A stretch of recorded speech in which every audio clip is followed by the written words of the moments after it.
Chapter 15. Hansel and Gretel. Look at the size of that thing, adventurer. A poor woodcutter lived on the edge of a large forest. He didn't have a bite to eat and barely provided the daily bread for his wife and 2 children, Hansel and Gretel. It reached a point when he couldn't even provide that anymore. Indeed, he didn't know how to solve this predicament. One night, as he was tossing and turning in bed because of his worries, his wife said to him, "Listen to me, husband. Early tomorrow morning you are to take both the children and give them each a piece of bread. Then lead them into the middle of the forest where it's most dense. After you build a fire for them, go away and leave them there. We can no longer feed them." "No, wife," the man said. "I don't have the heart to take my own children and abandon them to wild beasts, for they'd soon come and tear them apart in the forest." "If you don't do that," his wife responded, "we shall all have to starve to death." She didn't give him any peace until he said yes. The 2 children were still awake because of their hunger, and they had heard everything that their mother said to their father. Gretel thought, "Now it's all over for me," and began to weep pitiful tears. But Hansel spoke, "Be quiet, Gretel. Don't get upset. I'll find a way to help us." Upon saying this, he got up, put on his little jacket, opened the bottom half of the door, and crept outside. The moon was shining very brightly, and the white pebbles glittered in front of the house like pure silver coins. Hansel stooped down to the ground and stuffed his pocket with as many pebbles as he could fit in. Then he went back into the house. "Don't worry, Gretel. Just sleep quietly." And he lay down again in his bed and fell asleep. Early the next morning, before the sun had even begun to rise, their mother came and woke the 2 children. "Get up, children. We're going into the forest. Here's a piece of bread for each of you. But be smart and don't eat it until noon." Gretel put the bread under her apron because Hansel had the pebbles in his pocket. Then they all set out together into the forest. After they had walked a while, Hansel stopped still and looked back at the house. He did this time and again until his father said, "Hansel, what are you looking at there? And why are you dawdling? Pay attention and march along." "Oh, father," said Hansel, "I'm looking at my little white cat that's sitting up on the roof and wants to say goodbye to me." "You fool," the mother said. "That's not a cat. It's the morning sun shining on the chimney." But Hansel had not been looking at the cat. Instead, he had been looking at the shiny pebbles from his pocket that he had been dropping on the ground. When they reached the middle of the forest, the father said, "Children, I want you to gather some wood. I'm going to make a fire so you won't get cold." Hansel and Gretel gathered together some brushwood and built quite a nice little pile. The brushwood was soon kindled, and when the fire was ablaze, the mother said, "Now, children, lie down by the fire and sleep. We're going into the forest to chop wood. When we're finished, we'll come back and get you." Hansel and Gretel sat by the fire, and when noon came, they kept eating their pieces of bread until evening. But their mother and father did not return. Nobody came to fetch them. When it became pitch dark, Gretel began to weep, but Hansel said, "Just wait a while until the moon has risen." And when the full moon had risen, Hansel took Gretel by the hand. The pebbles glittered like newly minted silver coins and showed them the way. They walked the whole night long and arrived back at their father's house at break of day.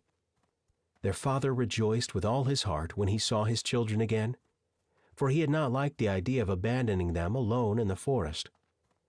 Their mother also seemed to be delighted by their return, but secretly she was angry.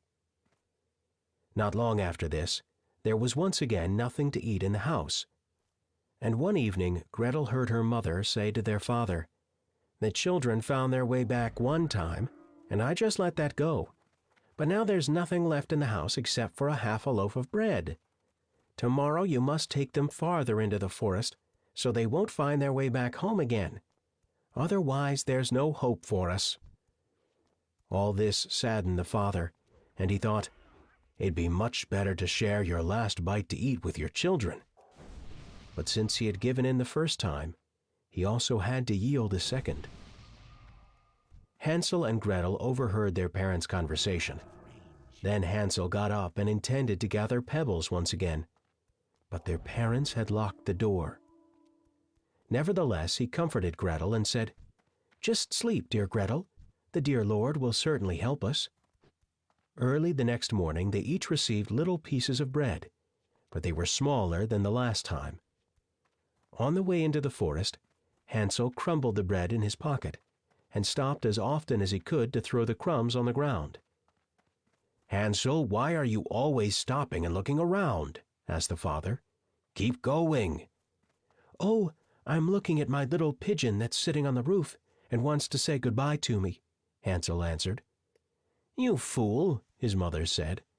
"That's not your little pigeon. It's the morning sun shining on the chimney." Now their mother led the children even deeper into the forest until they came to a spot they had never been to before in their lives.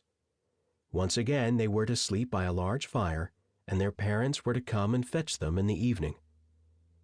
When noon came, Gretel shared her bread with Hansel because he had scattered his along the way. Noon went by, and then evening passed, but no one came for the poor children. Hansel comforted Gretel and said, "Just wait until the moon has risen, Gretel. Then I'll see the little breadcrumbs that I scattered. They'll show us the way back home." When the moon rose and Hansel looked for the breadcrumbs, they were gone, because the many thousands of birds that fly about the forest had found them and gobbled them up. Nevertheless, Hansel believed he could find the way home and pulled Gretel along with him. But they soon lost their way in the great wilderness. They walked the entire night and all the next day as well, from morning till night, until they fell asleep from exhaustion. Then they walked for one more day, but they didn't find their way out of the forest. They were now also very hungry, for they had had nothing to eat except some berries that they had found growing on the ground. On the third day they continued walking until noon. Then they came to a little house made of bread with cake for a roof and pure sugar for windows. "Let's sit down and eat until we're full," said Hansel. "I want to eat a piece of the roof. Gretel, you can have part of the window since it's sweet." Hansel had already eaten a good piece of the roof, and Gretel had devoured a couple of small round windows and was about to break off a new one when they heard a shrill voice cry from inside, "Nibble, nibble, I hear a louse. Who's that nibbling on my house?" Hansel and Gretel were so tremendously frightened that they dropped what they had in their hands, and immediately thereafter a small, ancient woman crept out of the door. She shook her head and said, "Well now, dear children, where have you come from? Come inside with me. You'll have a good time." She took them both by the hand and led them into her little house. Then she served them a good meal of milk and pancakes with sugar and apples and nuts. Afterward she made up 2 beautiful beds, and when Hansel and Gretel lay down in them, they thought they were in heaven. The old woman, however, was really a wicked witch on the lookout for children, and had built the house made of bread only to lure them to her. As soon as she had any children in her power, she would kill, cook, and eat them. It would be like a feast day for her. Therefore she was quite happy that Hansel and Gretel had come her way. Early the next morning, before the children were awake, she got up and looked at the 2 of them sleeping so sweetly, and she was delighted and thought, "They'll certainly be a tasty meal for you." Then she grabbed Hansel and stuck him into a small coop, and when he woke up, he was behind a wire mesh used to lock up chickens, and he couldn't move about. Immediately after, she shook Gretel and yelled, "Get up, you lazy bones! Fetch some water, and then go into the kitchen and cook something nice. Your brother's sitting in a chicken coop. I want to fatten him up, and when he's fat enough, I'm going to eat him. But now I want you to feed him." Gretel was frightened and wept, but she had to do what the witch demanded. So the very best food was cooked for poor Hansel, so that he would become fat, while Gretel got nothing but crab shells. Every day the old woman came and called out, "Hansel, stick out your finger so I can feel whether you're fat enough." However, Hansel stuck out a little bone, and the witch was continually puzzled that Hansel didn't get any fatter. One evening, after a month had passed, she said to Gretel, "Get a move on and fetch some water. I don't care whether your little brother's fat enough or not. He's going to be slaughtered and boiled tomorrow. In the meantime, I want to prepare the dough so that we can also bake." So Gretel went off with a sad heart and fetched the water in which Hansel was to be boiled. Early the next morning, Gretel had to get up, light the fire, and hang up a kettle full of water. "Make sure that it boils," said the witch. "I'm going to light the fire in the oven and shove the bread inside." Gretel was standing in the kitchen and wept bloody tears and thought, "It would have been better if the wild animals in the forest had eaten us. Then we would have died together and wouldn't have had to bear this sorrow, and I wouldn't have to boil the water that will be the death of my dear brother. Oh, dear God, help us poor children get out of this predicament." Then the old woman yelled, "Gretel, come right away over here to the oven." When Gretel came, she said, "Look inside and see if the bread is already nice and brown and well done.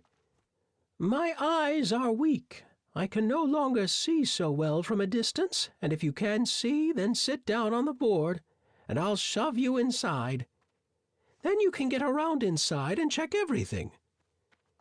The witch wanted to shut the oven door once Gretel was inside, for she wanted to bake her in the hot oven and eat her too. This is what the wicked witch had planned, and why she had called the girl. But God inspired Gretel, and she said, "I don't know how to do it. First you show it to me. Sit down on the board, and I'll shove you inside." And so the old woman sat down on the board, and since she was light, Gretel shoved her inside as far as she could, and then she quickly shut the oven door and bolted it with an iron bar. The old woman began to scream and groan in the hot oven, but Gretel ran off, and the witch was miserably burned to death. Meanwhile, Gretel went straight to Hansel and opened the door to the coop. After Hansel jumped out, they kissed each other and were glad. The entire house was full of jewels and pearls, so they filled their pockets with them. Then they went off and found their way home. Their father rejoiced when he saw them again. He hadn't spent a single happy day since his children had been away. Now he was a rich man. However, the mother had died. Chapter 16. Herr Fix-It-Up. Fix-It-Up had been a soldier for a long time. When the war came to an end, however, and there was nothing but the same old things to do every day, he resigned from the army and decided to become a servant for a great lord. There would be clothes trimmed with gold, a lot to do, and always new things happening. So he set out on his way and came to a foreign court, where he saw a lord taking a walk in the garden. Fix-It-Up did not hesitate. He moved briskly over to the lord and said, "Sir, I'm looking for employment with a great lord. If your majesty is himself such a person, it would give me great pleasure to serve you. There is nothing I don't know or can't do. I know just how to carry out orders, no matter how they are given." "Fine, my son," the lord said. "I'd be pleased to have you. First, tell me, what do I desire right now?" Without answering, Fix-It-Up spun around, rushed away, and returned with a pipe and tobacco. "Fine, my son. You are hired as my servant. But now I'm going to command you to get Princess Nomini, the most beautiful maiden in the world. I want to have her for my wife." "All right," said Fix-It-Up. "That's just a trifle for me. Your majesty shall soon have her. Just give me a coach drawn by 6 horses, a coachman, guards, couriers, servants, and a cook, all in full dress. I myself must have princely garments, and everyone must obey my commands." Soon they departed. Fix-It-Up, the servant, sat inside the coach, which headed straight toward the beautiful princess's court. When the road came to an end, they drove into a field, and soon reached the edge of a large forest filled with many thousands of birds. A boisterous song soared splendidly into the blue air. "Stop! Stop!" exclaimed Fix-It-Up. "Don't disturb the birds. They are praising their creator and will serve me some other time. Let's go to the left." So the coachman had to turn and drive around the forest. Soon after, they came to a large field, where close to 1,000 million ravens were sitting and crying shrilly for food. "Stop, stop!" exclaimed Fix-It-Up. "Untie one of the horses way up front. Lead it into the field and slaughter it so that the ravens can eat. I don't want them to suffer from hunger." After the ravens had eaten, the journey continued, and they came to a pond with a fish in it that was moaning and groaning. "For God's sake, I have nothing to eat in this terrible swamp. Throw me into a running river, and I'll repay your deed one day." Before the fish could even finish speaking, Fix-It-Up had exclaimed, "Stop! Stop, cook! Put the fish in your apron. Coachman, drive it to a running river." Fix-It-Up himself got out and threw the fish into the water, and the fish flapped its tail in joy. "Now get the horses going," said Fix-It-Up. "We must arrive at the designated spot by evening." When he reached the royal residence, he drove straight to the best inn, where the innkeeper and all his people came out and welcomed him in their best manners, thinking that a foreign king had arrived, though it was only a servant.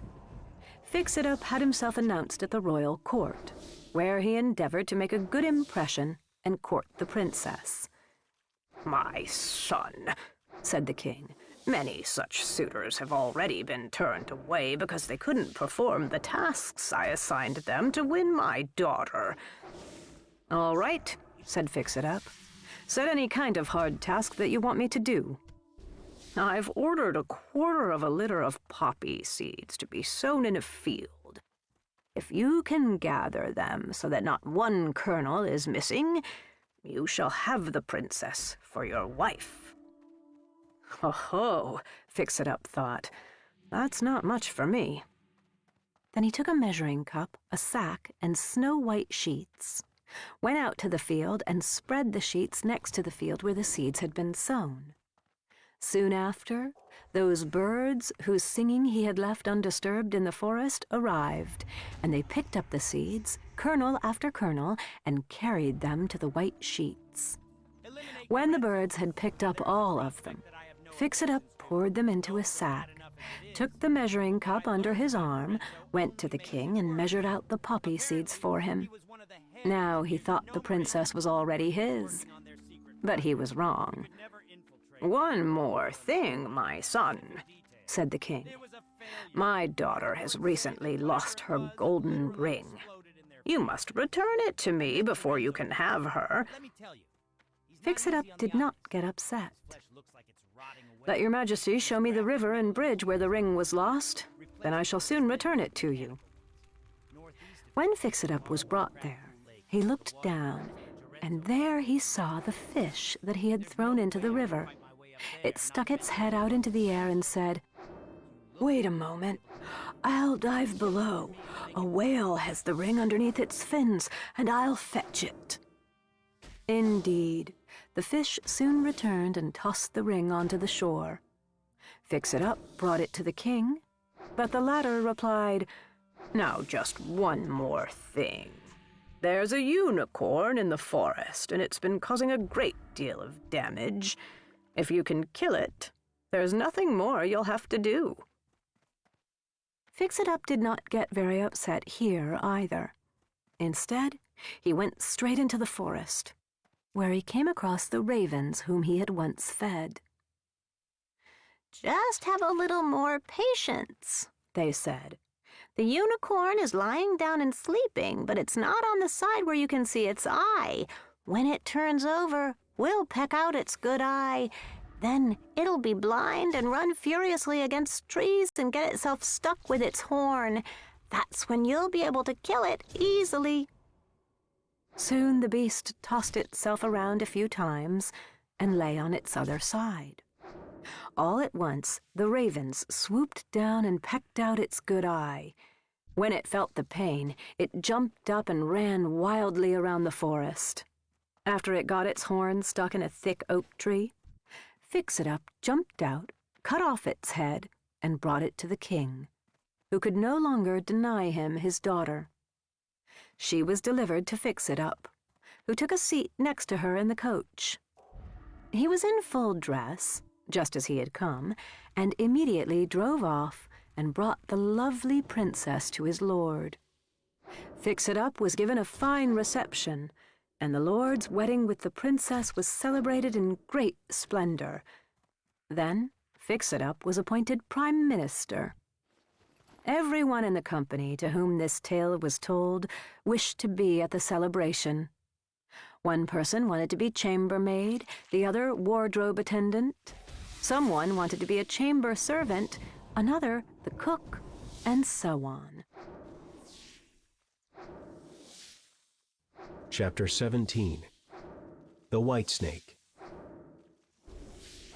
Every day at noon, a covered dish was placed on the king's table.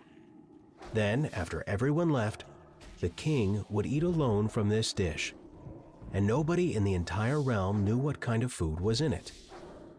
One of the servants became curious and wanted to know what the dish contained.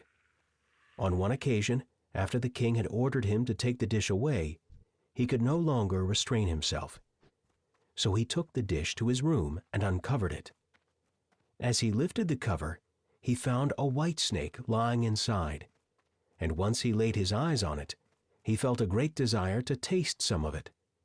So he cut off a piece and began eating it.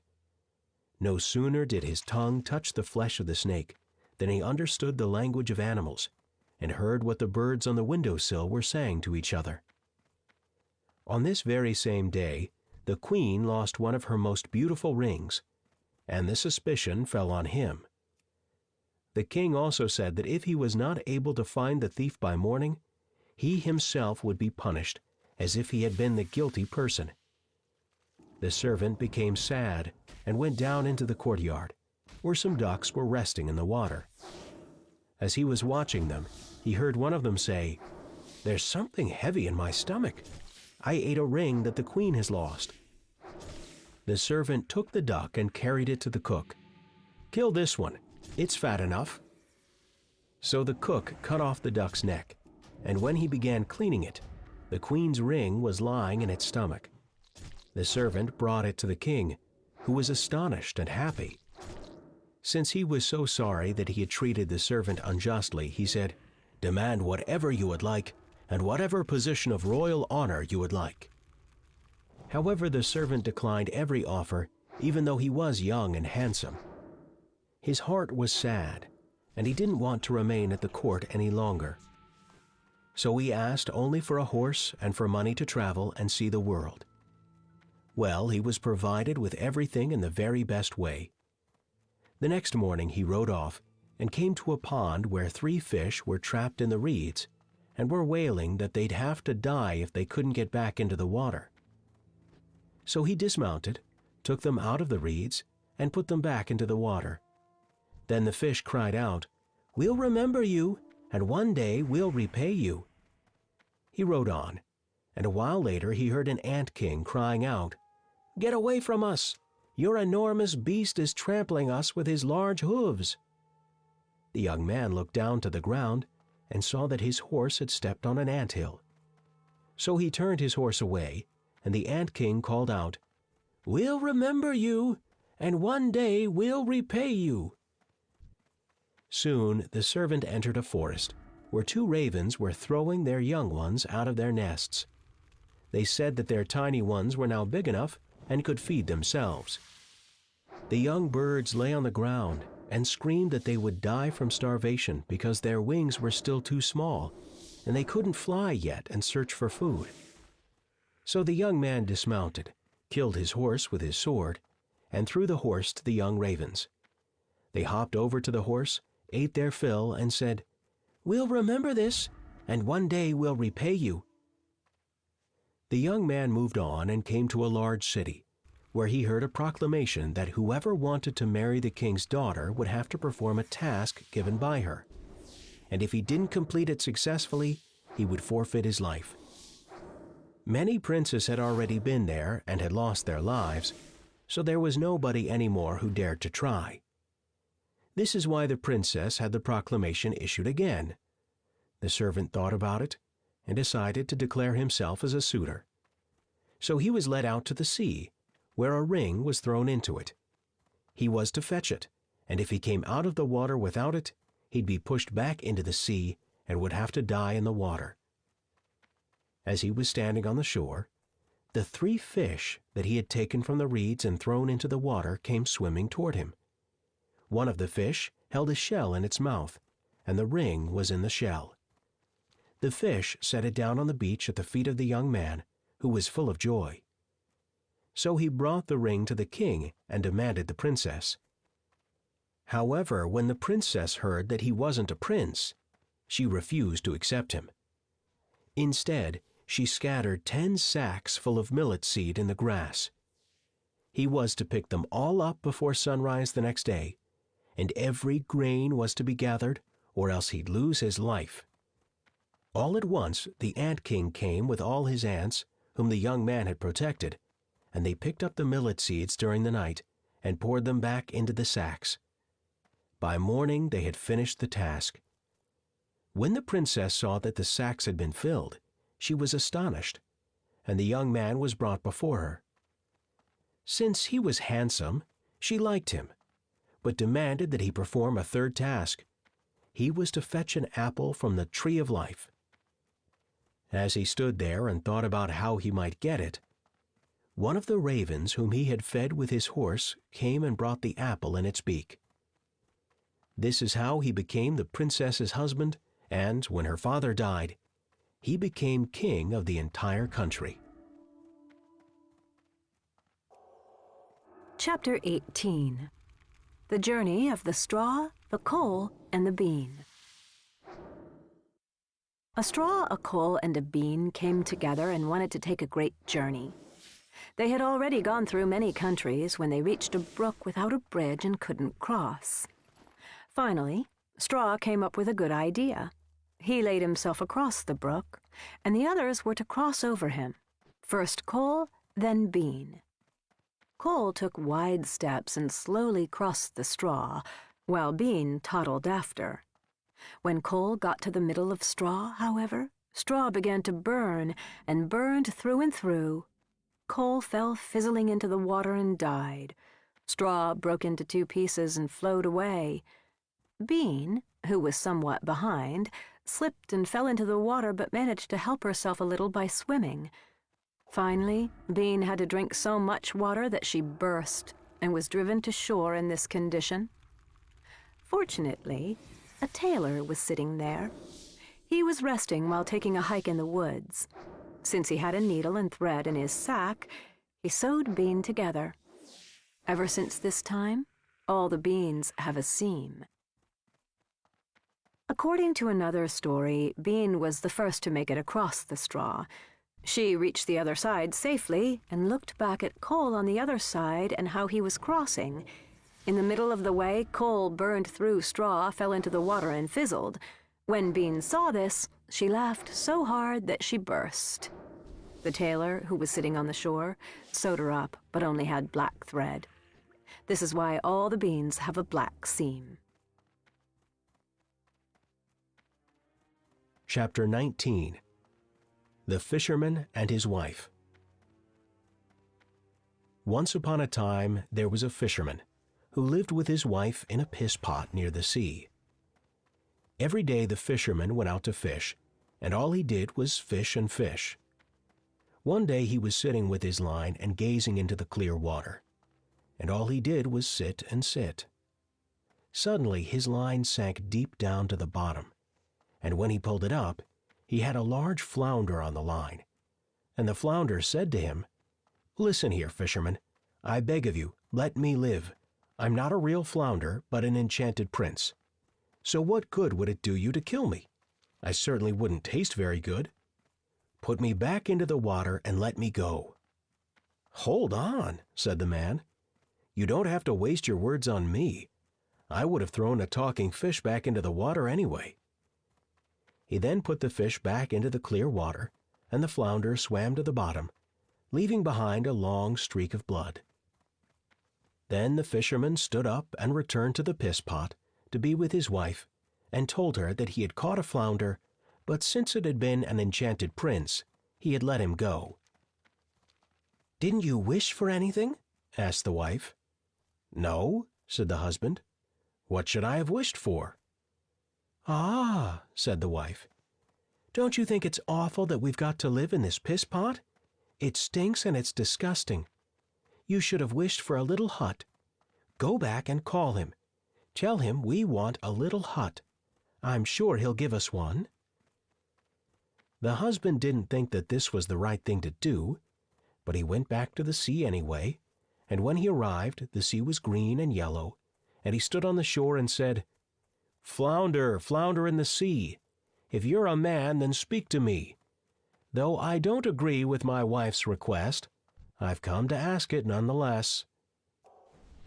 The flounder came swimming up to him and said, "Well, what does she want?" "Oh," said the man, "my wife, Isabel, thinks I should have wished for something because I caught you. Since she doesn't want to live in a piss pot, she'd like to have a hut." "Just go home," said the flounder. "She's already got it." The fisherman went home, and his wife was standing in the doorway of a hut and said to him, "Come inside, husband. Look! Now isn't this much better?" There was a stove and a parlor, also a kitchen. Behind the hut was a little yard and garden with all kinds of vegetables and chickens and ducks. "Oh," said the fisherman, "now we can enjoy ourselves." "Yes," said the wife, "we're going to enjoy it." Everything went well for about a week or two, and then the wife said, "Listen, husband, the hut is much too cramped, and the yard and garden are too little. I want a large stone castle. Go back to the flounder and tell him to give us a castle." "Ah, wife," said the husband, "the flounder has just given us a hut, and I don't want to go back again so soon. The flounder might be unwilling to do anything." "What do you mean?" said the wife. "He can easily do it, and he'll be glad to do it. Just go back to him." So the fisherman left, and his heart grew heavy. When he got to the sea, the water was purple, dark blue, gray, and dense, but still calm. Then he stood there and said, "Flounder, flounder in the sea, if you're a man, then speak to me. Though I don't agree with my wife's request, I've come to ask it nonetheless." "What now? What does she want?" the flounder asked. "Oh," said the fisherman, somewhat distressed, "my wife wants to live in a large stone castle." "Go home. She's standing in front of the door," the flounder said. The fisherman went home, and his wife was standing in front of a large palace. "So, husband," she said, "isn't this beautiful?" He went inside with her, and there were many servants, and the walls were all bright. The chairs and tables were made of gold. Behind the palace was a huge yard, and a park half a mile long with deer and does and rabbits. There was also a stable for cows and horses. "Oh," said the husband, "now let's live in the beautiful castle and be content." "We'll have to think about that," said the wife, "and sleep on it." Then they went to bed. The next morning the wife woke up. It was just daybreak, and she poked her husband in his side with her elbow and said, "Husband, get up. We must be king and rule this entire country." "Ah, wife," said the husband, "why should we be king? I don't want to be king." "Well," said the wife, "then I'll be king." "Oh, wife," said the husband. "Where can you be king? The flounder won't want to make you king." "Husband," said the wife, "go straight to him and tell him I must be king." The fisherman went, but was very distressed that his wife wanted to be king.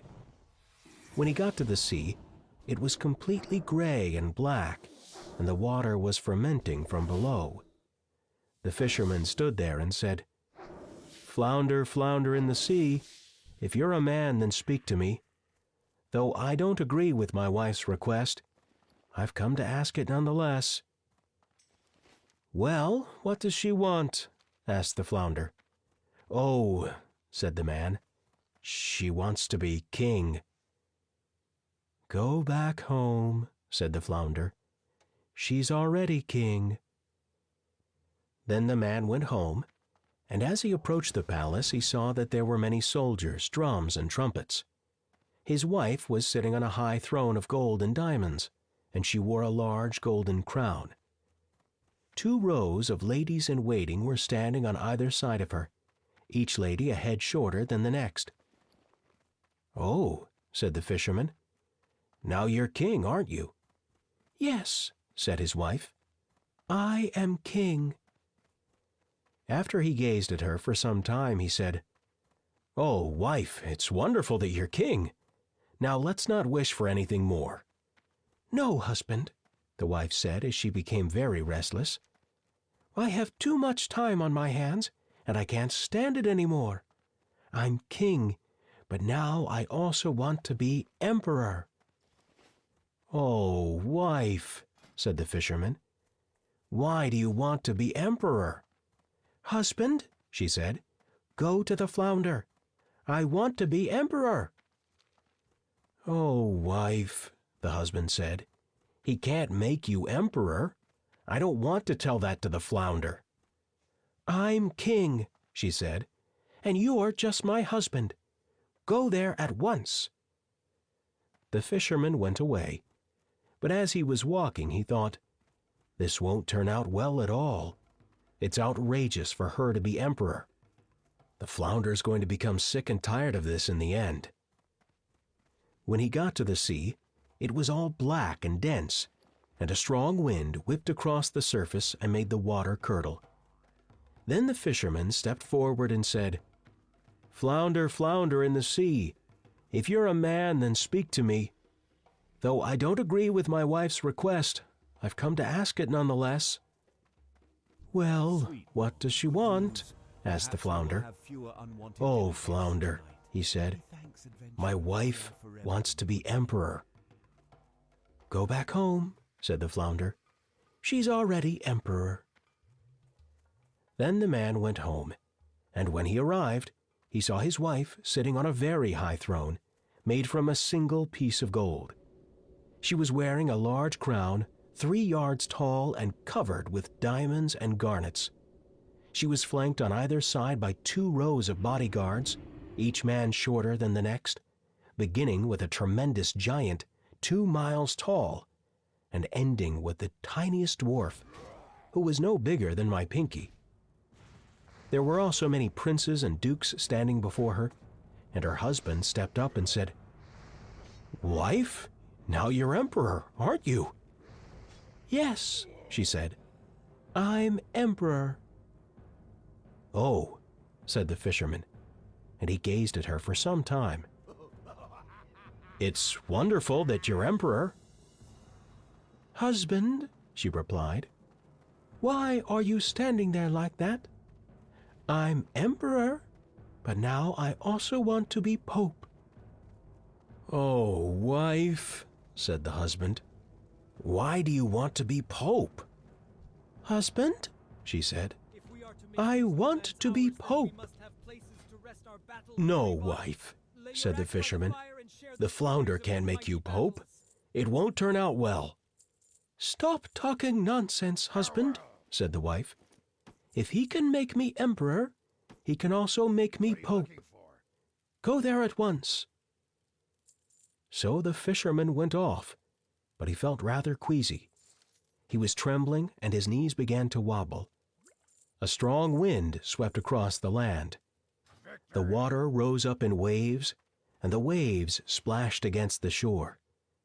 Ships were in distress as they were tossed up and down by the waves. Though there was still a little blue in the middle of the sky, the horizon was completely red, as if a heavy thunderstorm were coming. Then he stepped forward and said, "Flounder, flounder in the sea, if you're a man, then speak to me. Though I don't agree with my wife's request, I've come to ask it nonetheless." "Well, what does she want?" asked the flounder. "Oh," the man said, "she wants to be pope." "Go back home," said the flounder. "She's already pope." Then the man went home, and when he arrived, his wife was sitting on a throne 2 miles high, and was wearing 3 large golden crowns on her head. Numerous bishops and priests were standing around her, and there were 2 rows of candles on either side of her. The biggest candle was as thick and as large as the highest tower, and the tiniest was a church candle. "Wife," the man said as he took a good look at her, "are you the Pope?" "Yes," she said, "I'm Pope." "Oh, wife," he said, "isn't it wonderful that you're Pope? You must be satisfied. Now that you're Pope, you can't become anything greater."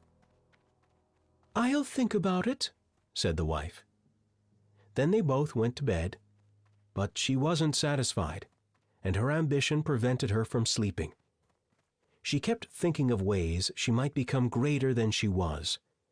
When the sun began to rise, she sat at the window and thought, "Aha! I could also make the sun rise." Then she became quite grim and poked her husband and said, "Husband, go to the flounder. I want to be like God." The husband was still half asleep, but he was so shocked by what she had said that he fell out of the bed. "Ah, wife," he said, "be content and remain Pope." "No," his wife said, "I won't have any peace of mind and won't be able to bear it until I can make the sun and moon rise. I want to be like God." "Ah, wife," the husband said, "the flounder can't do that. He can make you emperor and pope, but he can't make you God." "Husband," she said, and looked ghastly, "I want to be like God. I want you to go to the flounder at once." Now his limbs began to tremble, and he was filled with fear. Outside, a great storm was raging so much that all the trees and mountains were shaking. The sky was pitch black, and there was thunder and lightning. Black waves rose up in the sea as high as mountains, and they all had crests of white foam on top. Then the fisherman said, "Flounder, flounder in the sea, if you're a man, then speak to me. Though I don't agree with my wife's request, I've come to ask it nonetheless." "Well, what does she want?" the flounder asked. "Oh," he said, "she wants to be like God." "Go back home. She's sitting in your piss pot again." And that's where they are still sitting this very day. Chapter 20. A story about a brave tailor. 1. Once, in the little city of Romandia, a tailor was sitting and working, and he had an apple lying nearby. There were also many flies around the apple, as usual during the summer time. The tailor became angry, and he took a piece of cloth. Then he hit the flies on the apple and killed 7 of them. When the simple-minded tailor saw this, he thought that he had taken care of the situation quite well, and soon he had a beautiful suit of armor made for himself, and also had golden letters inscribed that read, "7 with 1 stroke." Then, dressed in his armor, he went onto the street, and whoever saw him believed that he had killed 7 men with 1 stroke. After that, everyone was terrified of him. Now in the same region there was a king whose praise resounded far and wide, and the lazy tailor made his way to the king's court, lay down on the grass and slept. The royal servants, who went in and out of the castle, saw the tailor in the splendid suit of armor and read the inscription. They were very puzzled about what this warrior was doing in the king's courtyard during a time of peace. They thought he was undoubtedly a great lord. The king's counselors, who had also seen the tailor, informed His Majesty that this man could be very useful whenever there might be a conflict. The king was very satisfied with their advice and soon summoned the well-armed tailor and asked him whether he wanted to enter his royal service. The tailor answered right away and told His Majesty the king that this was why he had come, and asked him to tell him where he might be of use to the king. The king immediately accepted him into his service and gave him special lodgings. Now, it didn't take long for the knights to show the good tailor their ill will. They wished the devil would cart him away. But they were afraid that if they ever had differences, they wouldn't be able to stand up to him because he had killed 7 with one stroke. So they continually thought of ways to get rid of this warrior. Finally, they discussed the situation with one another and agreed that they would all go to the king and ask to be released from his service, and the king granted their wish. The king was sad to lose all his knights on account of one man, and he wished he had never laid eyes on him. Indeed, he actually wanted to get rid of him, but he didn't dare to discharge him for fear that the tailor might kill him and all his people and take over his realm. The king pondered the situation for a long time, going back and forth in his mind, until he hit upon a plan. Since he needed such a strong and powerful warrior, he summoned the tailor and offered the following proposal. There were 2 giants living in a forest in the king's country, and they were causing great damage by robbing, murdering, and burning people. Nobody could get near them because they tore apart anyone who approached. Neither weapons nor anything else helped. However, if the tailor could conquer these 2 giants and kill them, the king promised him he would receive the king's only daughter for his wife and half the kingdom as dowry. Moreover, 100 knights were to accompany him and lend him assistance. The tailor felt good about this proposal, especially since he would become the king's son-in-law, and he replied that he'd like very much to kill the giants, but he didn't need the help of the knights, for he knew quite well how to kill the giants. Then he went to the forest, and after he left the knights at the edge of the woods, he entered and began looking to see if he could find the giants in the distance. After he searched for a long time, he found them sleeping and snoring beneath a tree. The tailor didn't have to think long about what to do. He quickly filled his shirt with stones and climbed up the tree under which they were sleeping.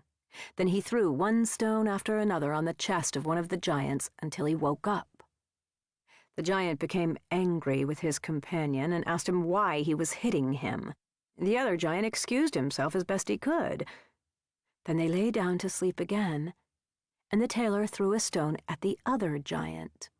He, too, became angry and asked his companion why he was throwing stones at him. They quarreled for a while, but since they were tired, they let it pass, and their eyes closed again. Then the tailor threw a stone at the first giant again with all his might, and the giant couldn't tolerate his companion doing this any more, so he hit him violently because he thought that it was his companion who had struck him. Well, the other giant didn't like this, and stood up. They both became so furious that they ripped trees from the ground and began beating each other to death. Fortunately, they didn't tear up the tree that the tailor was sitting in. When he saw what had happened, he summoned his courage, which he normally didn't have, and climbed cheerfully down the tree. Then he stabbed the giants with his sword a few times to create wounds, and left the forest to meet the knights, who asked him whether he had seen the giants. "Yes," he said, "I've slaughtered the 2 of them, and have left them lying beneath a tree." The knights doubted very much that he could come away from the giants without being wounded. So they rode into the forest to inspect this miracle and found everything just as the tailor had said it was. While they all felt astonished, they also felt great horror. Indeed, they felt worse than ever. They feared that he might kill them all if he suspected they were his enemy, so they rode home and told the king about the tailor's deed. Now, the tailor wished to have the king's daughter along with half the realm, but when the king saw that he had killed the giants, he regretted that he had promised his daughter in marriage to the unknown warrior and began thinking of a way to break his promise, for he had no intention of giving his daughter to him. So he said to the tailor that there was a unicorn in the forest that caused great damage by harming fish and people, and if the tailor captured the unicorn, the king would give him his daughter. The tailor was satisfied with this proposal, so he took some rope, went to the forest, and ordered his escorts to remain outside. He wanted to enter alone, and as soon as he went into the forest, he saw the unicorn charging at him and intent on killing him. However, the tailor was nimble, and he waited until the unicorn was very close before jumping behind a nearby tree. Meanwhile, the unicorn was running at full speed and couldn't turn, so that it thrust its horn into the tree so hard that it became stuck. When the tailor saw this, he went to the unicorn, put the rope around its neck, and tied it to the tree. Then he left the forest and announced his victory over the unicorn.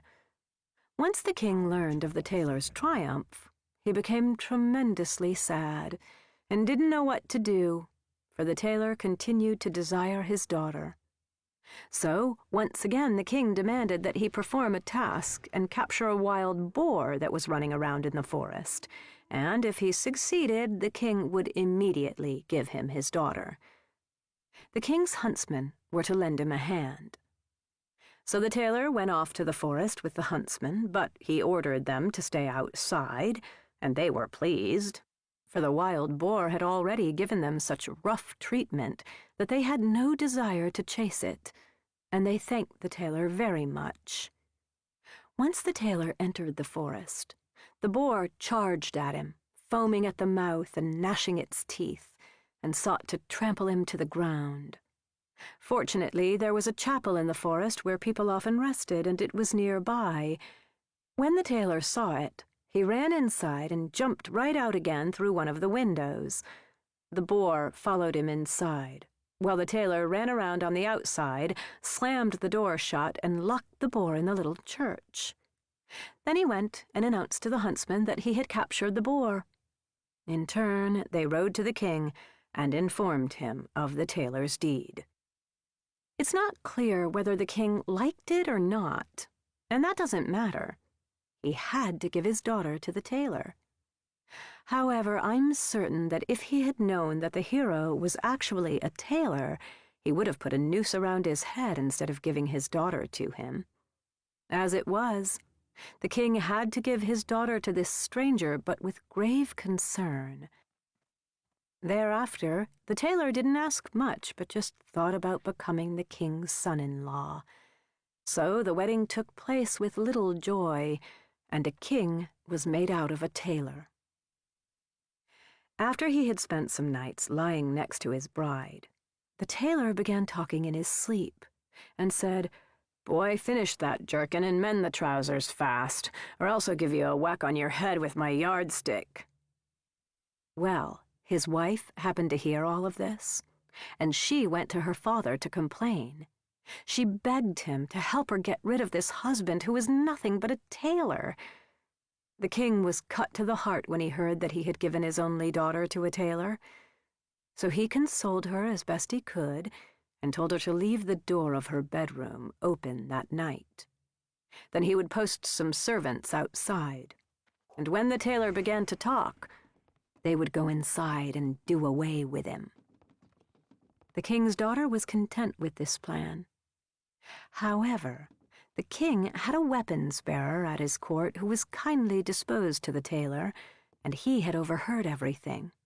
So he went quickly to the young king and informed him about the plot against him and advised him to protect himself as best he could. The tailor was very grateful and assured his friend that he knew how to take care of this matter.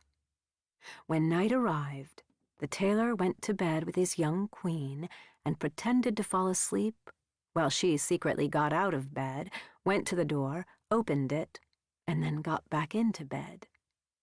As soon as the tailor heard this, he began to talk loudly, as if he were talking in his sleep, and so loudly that the servants outside the door could hear him. "Boy, finish that jerkin and mend the trousers fast, or I'll give you a whack on your head with my yardstick.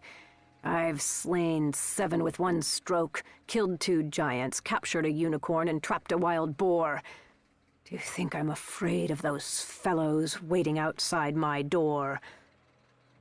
When the men heard the tailor's words, they fled as if the wild host of hell were after them, and nobody wanted to do anything to him after this. Thus, the tailor remained a king for the rest of his life. 2. One summer morning, a little tailor was sitting at his table by his window. Just then, a peasant woman came down the street and cried out, "Good jam for sale! Good jam for sale!" The tailor stuck his head out the window and called, "Up here, my dear woman. You're sure to make a good sale with me." When the woman came up, he inspected each of the jars and finally bought a quarter of a pound. Afterward, he fetched a loaf of bread, cut a full slice for himself, spread it with the jam, and placed it on the table next to him. "You'll taste good," he said to himself. "But first I want to finish the jacket before I take a bite." So he began to sew and made big stitches out of joy. Meanwhile, the smell of the sweet jam rose to the flies, and a lot of them flew and landed on the jam. "Hey, who invited you as guests?" the little tailor said, and chased them away. But it didn't take long for the flies to come back in even larger numbers. My little tailor became angry, and he grabbed a piece of cloth from under his work table. "Wait, I'll let you have it!" And he whacked them. When he withdrew the cloth, he counted to see how many flies he had hit, and there were 29 dead ones before his eyes. "You're quite a man," he said to himself. And since he was so delighted with himself, he cut out a belt and embroidered it with 29 with 1 stroke. "Now you have to go out into the world," he thought. And so he tied the belt around him and searched his house for something to take with him, but he found only a piece of old cheese, which he put in his pocket. And as he set out on his way, he caught a bird and also stuck it into his pocket. His way led him up a high mountain, and when he reached the peak, he came across a huge giant who was sitting there, and he said, "How are you, my good fellow? You're gazing at the world, right? Well, I happen to be on my way into the world." The giant looked at the tailor contemptuously and said, "You're a miserable creature." The little tailor responded by opening his coat to show the giant his belt. "You can read for yourself what kind of man you have standing before you." The giant read the words 29 with 1 stroke, and thought that it meant the tailor had slain 29 men. Therefore, he began to show some respect for the little tailor. Nevertheless, he wanted to test him first. So he took a stone in his hand and squeezed it until water began to drip from it. "You're not as strong as that." "I can do that as well," the little tailor said, "if that's all you have to show." He immediately reached into his pocket, took out the soft cheese, and squeezed it until the liquid ran out. "That beats yours, doesn't it?" the tailor declared. The giant was puzzled, and so he picked up a stone and threw it so high that it could barely be seen with the naked eye. "Now you do the same."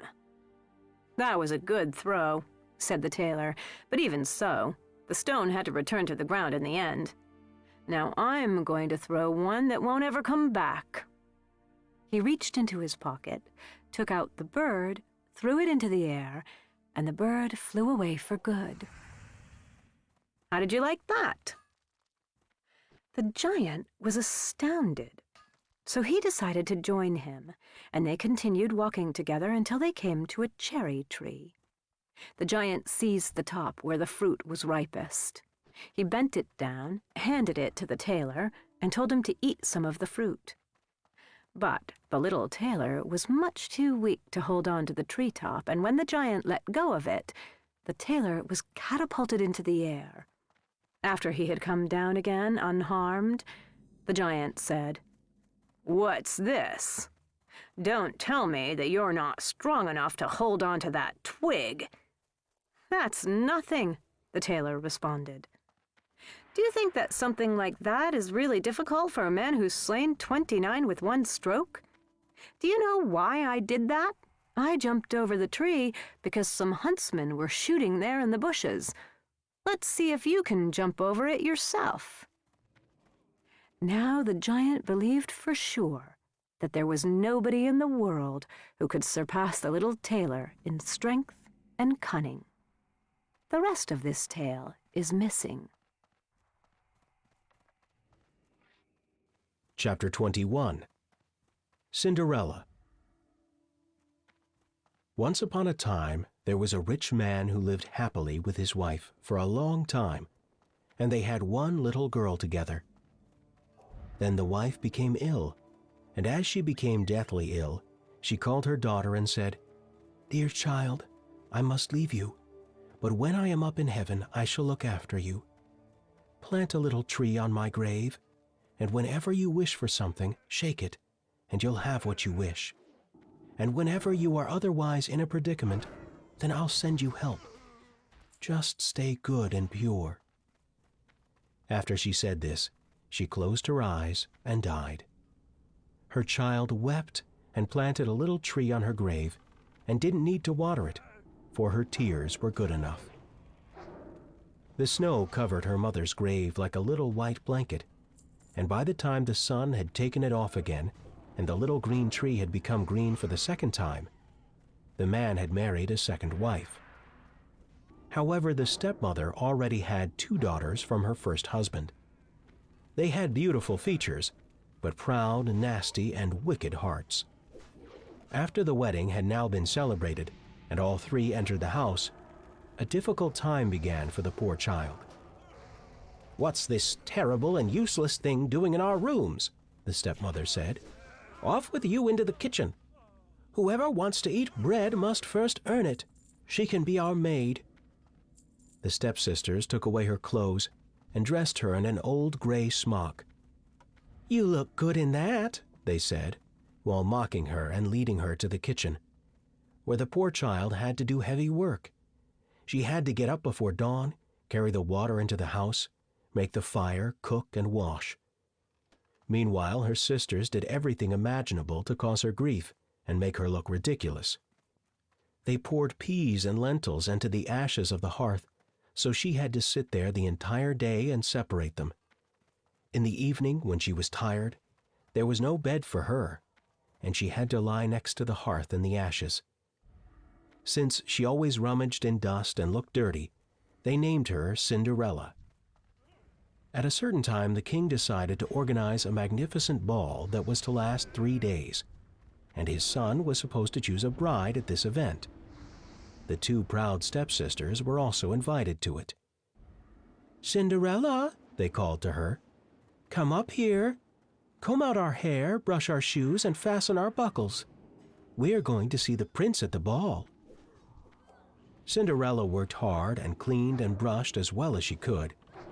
However, the stepsisters continually scolded her, and when they had finished dressing, they asked her in a mocking tone, "Cinderella, wouldn't you like to go to the ball?" "Oh, yes," Cinderella replied. "But how can I go? I don't have any clothes." "No," said the eldest daughter. "That's all we'd need for you to show up there. If the people heard that you were our sister, we'd be ashamed. You belong in the kitchen where there's a bowl full of lentils. When we return, they must be sorted, and take care that we don't find a bad one among them. Otherwise, you know what will happen to you."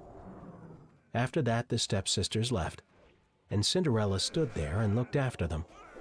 And when she could no longer see them, she went sadly into the kitchen and shook the lentils onto the hearth, and they formed a very large pile. "Oh," she sighed and said, "I'll have to sort them until midnight, and I won't be able to shut my eyes no matter how much they may hurt. If my mother knew about this." Then she knelt down in the ashes in front of the hearth and wanted to begin sorting. All at once, 2 white pigeons flew through the window and landed next to the lentils on the hearth. They nodded with their little heads and said, "Cinderella, would you like us to help you sort the lentils?" "Yes," answered Cinderella. "The good ones for the little pot, the bad ones for your little crop." And peck, peck, peck, peck, they began and ate the bad ones and let the good ones remain. And in a quarter of an hour the lentils were so clean that there was not a bad one among them, and Cinderella could smooth them out in the little pot. Now the pigeon said to her, "Cinderella, if you want to see your sisters dance with the prince, then climb up to the pigeon coop." Cinderella followed them and climbed to the top of the ladder of the pigeon coop, and could see the ballroom from there. Indeed, she could see her sisters dance with the prince, and 1,000 chandeliers glittered and glistened before her eyes. And after she had seen enough, she climbed down the ladder. Her heart was heavy, and she laid herself down in the ashes and fell asleep. The next morning the 2 sisters went into the kitchen, and when they saw that Cinderella had cleanly sorted the lentils, they were angry because they would have liked to have scolded her. Since they couldn't do that, they began to tell her about the ball and said, "Cinderella, that was so much fun, especially the dance. The prince, who's the most handsome in the world, let us out onto the dance floor, and one of us will become his bride." "Yes," Cinderella said, "I saw the chandeliers glimmer. They must have been splendid." "What? How did you manage that?" the eldest sister asked. "I climbed up to the pigeon coop." When the sister heard this, she was filled with jealousy, and she immediately ordered the pigeon coop to be torn down. Now Cinderella had to comb and clean again, and the youngest sister, who had a little sympathy in her heart, said, "Cinderella, when it turns dark, you can go to the ball and look in through the windows." "No," said the eldest. "That will only make her lazy. Here's a sack of sweet peas, Cinderella. Sort the good from the bad and work hard. If you don't have them sorted cleanly by tomorrow, then I'll spill them all into the ashes, and you'll have to starve until you've fished them out of the ashes." Cinderella sat down on the hearth in distress and poured the peas out of the sack. Then the pigeons flew into the kitchen once again and asked in a friendly way, "Cinderella, do you want us to sort the peas?" "Yes." "The good ones for the little pot, the bad ones for your little crop." Peck, peck, peck, peck. It all went so quickly as if 12 hands were there. And when they were finished, the pigeon said, "Cinderella, do you want to go and dance at the ball?" "Oh my God," she cried out, "but how can I go there in my dirty clothes?" "Go to the little tree on your mother's grave, shake it, and wish for clothes. However, you must return before midnight." So Cinderella went to the grave, shook the little tree, and spoke, "Shake and wobble, little tree. Let beautiful clothes fall down to me." No sooner had she said all this than a splendid dress lay right before her, along with pearls, silk stockings, silver slippers, and everything else that belonged to her outfit. Cinderella carried everything into the house, and after she had washed herself and dressed herself, she was as beautiful as a rose washed by the dew. And when she stepped outside, a carriage stood there drawn by 6 black horses adorned with feathers. There were also servants, dressed in blue and silver, who helped her inside. Then off they galloped to the king's castle. When the prince saw the carriage come to a halt before the gate, he thought that a strange princess from afar had come traveling to the ball. So he himself went down the stairs, helped Cinderella out of the carriage, and led her into the ballroom. And when the glitter of the 4,000 chandeliers fell upon her, she was so beautiful that everyone there was amazed, and the sisters stood there and were annoyed that some other young lady was more beautiful than they. However, they didn't think in the least that it might be Cinderella, who was presumably at home in the ashes. Now the prince danced with Cinderella and showed her royal honor. As he danced, he thought to himself, "I'm supposed to choose a bride, and I know she's the only one for me." On the other hand, Cinderella had lived for such a long time in ashes and sadness, and now she was in splendor and joy. But when midnight came, before the clock struck 12, she stood up and bowed goodbye.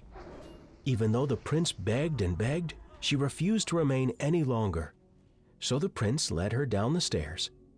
The carriage was below and waiting for her, and it drove off in splendor as it had come. When Cinderella arrived home, she went once again to the little tree on her mother's grave. "Shake and wobble, little tree. Take these clothes back from me."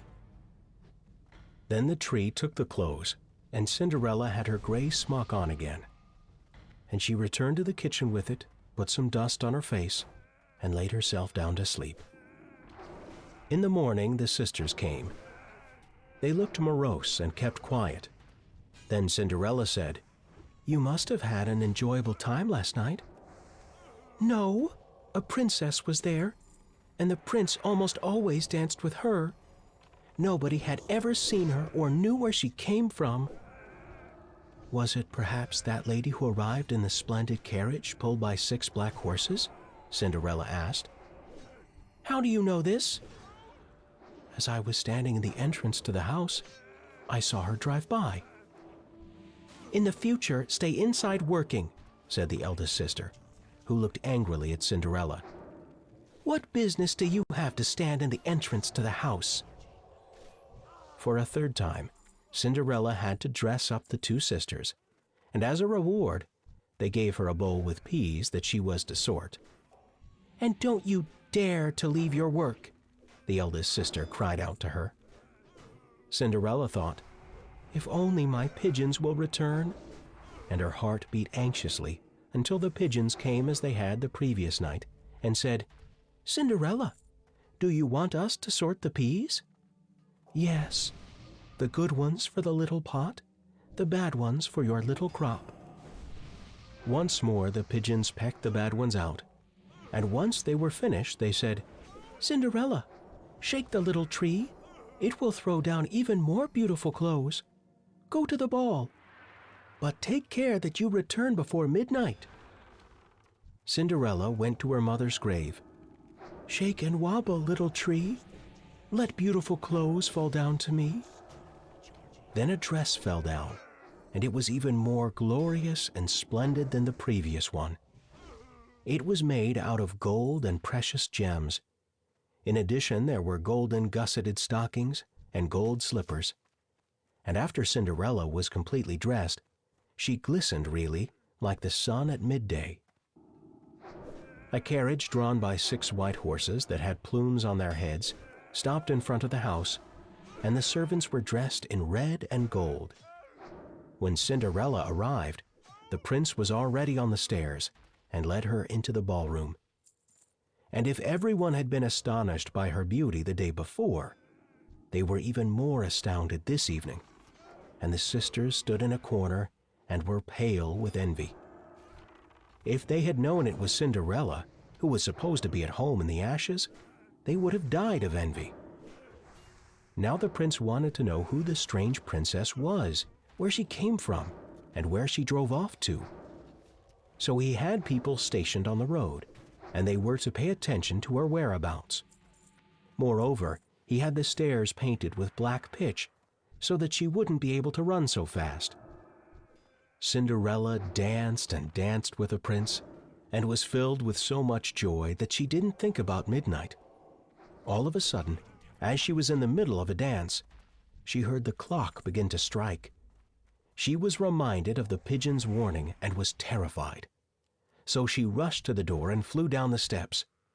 However, since they were covered with pitch, one of her golden slippers got caught, and Cinderella didn't stop to take it with her out of fear. Indeed, just as she reached the last step of the stairs, the clock struck 12. Consequently, the carriage and horses disappeared, and Cinderella stood in her gray smock on the dark road. In the meantime, the prince had rushed after her, and he found the golden slipper on the steps. He pulled it from the pitch and carried it with him, but by the time he made it down the stairs, everything had disappeared. Even the people who had stood guard came and said that they had seen nothing. Cinderella was glad that nothing worse had happened, and she went home. Once there, she turned on her dim oil lamp, hung it in the chimney, and laid herself down in the ashes. It didn't take long before the two sisters also returned and called out, "Cinderella, get up and light the way." Cinderella yawned and pretended that she had been wakened from her sleep. As she showed them the way, she heard one of the sisters say, "God knows who the presumable princess is. If she were only in her grave. The prince danced just with her alone, and after she had gone, he didn't want to remain, and the entire ball came to an end. It really was as if all the lights had suddenly been blown out," the other said. Meanwhile, the prince was thinking, if everything else has gone wrong for you, now the slipper will help you find your bride. So he had a proclamation announced and declared that whichever maiden's foot fit the golden slipper was to become his wife. But the slipper was much too small for anyone who tried it on. Indeed, many couldn't even slip their foot into the slipper, and couldn't have done so even if the single slipper were two. Finally, it was the turn of the two sisters to take the test. They were glad because they had small, beautiful feet, and believed that it couldn't go wrong for them, and that the prince should have gone to them right away. "Listen," said the mother secretly, "here's a knife, and if the slipper is still too tight for you, then cut off a piece of your foot. It will hurt a bit, but what does that matter? It will soon pass, and one of you will become queen." So the eldest sister went into the chamber and tried on the slipper. Her toe slipped inside, but her heel was too large. So she took the knife and cut off a part of her heel until she could force her foot into the slipper. Then she went out of the chamber to the prince, and when he saw that she had the slipper on her foot, he said that she was to be his bride.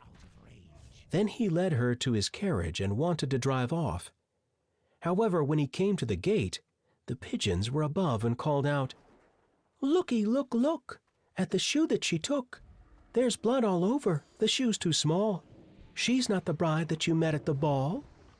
The prince leaned over and saw that blood was spilling out of the slipper, and he realized that he had been deceived. So he brought the false bride back to the house. However, the mother said to her second daughter, "Take this slipper, and if it's too short for you, then cut off one of your toes." So the sister took the slipper into her chamber, and since her foot was too large, she bit her lips and cut off a large part of her toes. Then she quickly slipped her foot into the slipper and came out of her chamber. Since the prince thought she was the right bride, he wanted to drive off with her. However, when he came to the gate, the pigeons called out again, "Looky, look, look, at the shoe that she took. There's blood all over, and the shoe's too small. She's not the bride you met at the ball." The prince looked down and saw that the stockings of the bride were colored red, and that her blood was streaming out of the slipper. So the prince brought her to her mother and said, "She too is not the right bride. But is there another daughter in your house?" "No," said the mother. "There's just a nasty Cinderella. She sits below in the ashes. I'm sure this slipper won't fit her." The mother didn't want to have her summoned, but the prince demanded that she do so. Therefore Cinderella was alerted, and when she heard that the prince was there, she washed her face and hands quickly, so that they were fresh and clean. When she entered the room, she curtsied. Then the prince handed her the golden slipper and said, "Try it on. If it fits, you'll become my wife." So Cinderella took off the heavy shoe from her left foot and put this foot into the golden slipper. And after she pressed it a bit, her foot fit as though the slipper had been made for her. And when she stood up, the prince looked at her face and recognized the beautiful princess once again and cried, "This is the right bride." The stepmother and the two haughty sisters were horrified and became pale, but the prince led Cinderella away. He helped her into the carriage, and as they drove off through the gate, the pigeons called out, "Looky, look, look! There's no blood at all. The golden shoe's a perfect fit. She's truly the bride you met at the ball." Chapter 22. How some children played at slaughtering. 1. In a city named Franeker, located in West Friesland, some young boys and girls between the ages of 5 and 6 happened to be playing with one another. They chose one boy to play a butcher, another boy to be a cook, and a third boy was to be a pig. Then they selected one girl to be a cook and another girl to be her assistant. The assistant was to catch the blood of the pig in a little bowl so they could make sausages. As agreed, the butcher now fell upon the little boy playing the pig, threw him to the ground, and slit his throat open with a knife, while the assistant cook caught the blood in her little bowl. A councilman was walking nearby and saw this wretched act. He immediately took the butcher boy with him and led him into the house of the mayor, who instantly summoned the entire council. They deliberated about this incident and didn't know what to do with the boy, for they realized it had all been part of a children's game. One of the councilmen, a wise old man, advised the chief judge to take a beautiful red apple in one hand and a Rhenish gold coin in the other. Then he was to call the boy and stretch out his hands to them. If the boy took the apple, he was to be set free. If he took the gold coin, he was to be killed. The judge took the wise man's advice, and the boy grabbed the apple with a laugh. Thus, he was set free without any punishment. 2. There once was a father who slaughtered a pig, and his children saw that. In the afternoon, when they began playing, one child said to the other, "You be the little pig and I'll be the butcher." He then took a shiny knife and slit his little brother's throat. Their mother was upstairs in a room bathing another child, and when she heard the cries of her son, she immediately ran downstairs. Upon seeing what had happened, she took the knife out of her son's throat and was so enraged that she stabbed the heart of the other boy, who had been playing the butcher. Then she quickly ran back to the room to tend to her child in the bathtub. But while she had been gone, he had drowned in the tub. Now the woman became so frightened and desperate that she wouldn't allow the neighbors to comfort her, and finally hung herself. When her husband came back from the fields and saw everything, he became so despondent that he died soon thereafter. Chapter 23. The Little Mouse, the Little Bird, and the Sausage. Once upon a time, a little mouse, a little bird, and a sausage came together and set up house. For a long time they lived together in peace and happiness, and they managed to increase their possessions by a considerable amount. The little bird's job was to fly into the forest every day and bring back wood. The mouse had to carry water, light the fire, and set the table, while the sausage did the cooking. Now, if things go too well for people, they always look for new things. So one day, as the bird was flying about, he came upon another bird, and he boasted and told him about his superb situation. But the other bird called him a poor sap, because he had to do most of the work, while the other two friends had easy lives. For instance, after the mouse started the fire and carried the water into the house, she generally went to her little room and rested until she was called to set the table. The sausage stayed by the pot and kept an eye on the cooking, and right at mealtime, he slid through the stew or vegetables to make sure everything was salted, seasoned, and ready to eat. As soon as the little bird came home and laid down his bundle, they would sit down at the table, and after finishing the meal, they would sleep soundly until the next morning. Such was their glorious life. However, the little bird had been disturbed by what the other bird had said the previous day, and told his companions that he had been their slave long enough, and was no longer going to be taken for a fool. He wanted them to change and try another arrangement. No matter how long the mouse and the sausage vehemently argued against this, the bird dominated and insisted that they try a new way. So they drew lots, and it fell upon the sausage to get the wood, the mouse became cook, and the bird was to fetch water. What happened? After the sausage went to fetch the wood, the bird started the fire, and the mouse put the kettle on the stove. Then they waited for the sausage to return home with the wood for the next day. However, the sausage was gone for such a long time that the other two had an uneasy feeling, and the bird flew out a little way to meet him. Not far from their home, the sausage had encountered a dog. Now this dog had considered the sausage free game and had grabbed him and swallowed him down.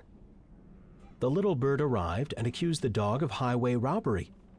But it was of no use, for the dog maintained he had found forged letters on the sausage, and therefore the sausage had had to pay for this with his life. Now the little bird sadly picked up the wood and carried it back home. He told the mouse what he had seen and heard, and they were very distressed. Nevertheless, they agreed to do the best they could and stay together. Meanwhile, the little bird set the table, and the mouse prepared the meal. She intended to put the finishing touches on it by seasoning it and sliding through the vegetables the way the sausage used to do. But before she even reached the middle of the vegetables, she got stuck and had to pay for it with her life. When the bird came to serve the meal, there was no cook. He became so upset that he scattered wood all over the place, calling and searching for the mouse. But his cook was no longer to be found. Since the little bird was so distracted, he didn't notice that the wood had caught fire, and the house went up in flames. The bird rushed out to fetch some water, but the bucket slipped and fell into the well, dragging the bird along. Since he couldn't manage to get himself out, he was left to drown. Chapter 24. Mother Holle. A widow had 2 daughters, one who was beautiful and diligent, the other ugly and lazy. But she was fonder of the ugly and lazy one, and the other had to do all the work, and was just like the Cinderella in the house. Now, one day the beautiful maiden went out to fetch water, and as she bent over to pull the bucket from the well, she leaned over too much and fell into the water. And when she awoke and came to her senses, she was lying on the ground in a beautiful meadow, where the sun was shining and thousands of flowers were growing. She left the meadow, and soon she came to a baker's oven full of bread, but the bread was yelling, "Oh, take me out, or else I'll burn. I've already been baked long enough." So she went to the oven and diligently took out everything. After that, she moved on and came to a tree full of apples. "Oh, shake me, the tree exclaimed. "My apples are all ripe." So she shook the tree until the apples fell like raindrops, and she kept shaking until they had all fallen to the ground. After that, she moved on. At last, she came to a small cottage, where an old woman was looking out of a window. She had such big teeth that the maiden was scared and wanted to run away, but the old woman cried after her, "Don't be afraid, my dear child. Stay with me, and if you do all the housework properly, everything will turn out well for you. You must only make my bed nicely and give it a good shaking so the feathers fly. Then it will snow on earth, for I am Mother Holle." Since the old woman had spoken so kindly to her, the maiden agreed to enter her service. She took care of everything to the old woman's satisfaction, and always shook the bed so hard that the feathers flew about like snowflakes. In return, the woman treated her well. She never said an unkind word to the maiden, and she gave her roasted or boiled meat every day. After the maiden had spent a long time with Mother Holle, her heart saddened. Even though everything was 1,000 times better there than at home, she still had a yearning to return. At last, she said to Mother Holle, "I've got a tremendous longing to return home, and even though everything is wonderful here, I can't stay any longer." "You're right," Mother Holle responded. "And since you've served me so faithfully, I myself shall bring you up there again." She took the maiden by the hand and led her to a large gate. When it was opened, and the maiden was standing beneath the gateway, an enormous shower of gold came pouring down, and all the gold stuck to her so that she became completely covered with it. "I want you to have this because you've been so diligent," said Mother Holle. Thereupon, the gate closed, and the maiden found herself up on earth. Then she went to her mother, and since she was so covered with so much gold, her mother gave her a warm welcome. Then, when her mother heard how she had obtained so much wealth, she wanted her other ugly and lazy daughter to have the same good fortune. Therefore, this daughter also had to jump down the well. Like her sister, she awoke in the beautiful meadow and walked along the same path. When she came to the oven, the bread cried out again, "Oh, take me out, or else I'll burn. I've already been baked long enough." But the lazy maiden answered, "Do you think I want to get myself dirty?" She moved on, and soon she came to the apple tree that cried out, "Oh, shake me, my apples are all ripe." However, the lazy maiden replied, "Are you serious? One of the apples could fall and hit me on my head." When she came to Mother Holle's cottage, she wasn't afraid because she had already heard about the old woman's big teeth, and she hired herself out to her right away. On the first day, she made an effort to work hard and obey Mother Holle when the old woman told her what to do, for the thought of gold was on her mind. On the second day, she started loafing, and on the third day, she loafed even more. Indeed, she didn't want to get out of bed in the morning, and she did a poor job of making Frau Holle's bed. She certainly didn't shake it hard enough to make the feathers fly. Soon, Mother Holle became tired of this, and discharged the maiden from her service. The lazy maiden was quite happy to go, and now expected the shower of gold. Mother Holle led her to the gate, but as the maiden was standing beneath the gateway, a big kettle of pitch came pouring down over her instead of gold. "That's a reward for your services," Mother Holle said, and closed the gate. The lazy maiden went home covered with pitch, and it stuck to her for as long as she lived. Chapter 25. The Three Ravens. Once upon a time, there was a mother who had 3 little sons who were playing cards one day next to the church. And when the sermon was finished, their mother returned home and saw what they had been doing. So she cursed her godless children, and they were immediately turned into 3 coal-black ravens and flew away. The 3 brothers, however, had a little sister who loved them with all her heart, and she grieved so much about their banishment that she no longer had any peace of mind and finally set out to look for them. The only thing that she took with her for the long, long journey was a little stool on which she rested when she became too tired, and she ate nothing the entire time but wild apples and pears. Unfortunately, she couldn't find the 3 ravens, But one time, when they had flown over her head, one of them had dropped a ring. And when she picked it up, she recognized it as the ring that she had given to her youngest brother one time as a present. The sister continued her journey, and she went so far, so very far, until she came to the end of the world and went to the sun, which was, however, much too hot and ate small children. So after that she went to the moon, which was, however, much too cold and also mean, and when it saw her, it said, I smell human flesh." So the maiden left there quickly and went to the stars, which were good to her, and each one sat on a little stool, and the morning star stood up and gave her a gammy leg to help her open the gate to the glass mountain. "If you don't have this little leg, you won't be able to climb the glass mountain. It's on the glass mountain that you'll find your brothers." So the sister took the gammy leg, wrapped it in some cloth, and continued her journey until she came to the glass mountain.